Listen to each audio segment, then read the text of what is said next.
রাসূলের একটা হাদিস বলি শেষ ইনশাআল্লাহ। রাসূল কারীম সাল্লাল্লাহু আলাইহি ওয়াসাল্লাম বলেন, মান সালাতা মুতাআম্মিদান ফাকাদ কাফার, মান তারাকা সালাতা মুতাআম্মিদান ফাকাদ কাফার। যে ব্যক্তি ইচ্ছাকৃতভাবে এক ওয়াক্ত নামাজ ছেড়ে দেয় সে যেন কুফরি করলো।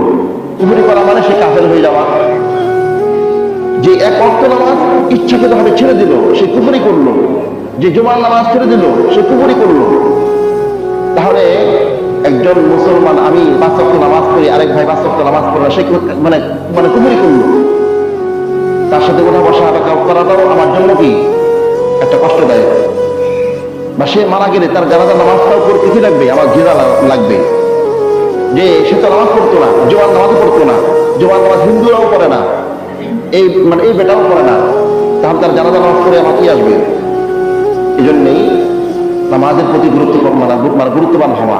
জুমার নামাজের জন্য আমরা আগে থেকে মসজিদে আসা। জুমার নামাজও ফরজ, 5 ওয়াক্ত নামাজ কি ফরজ।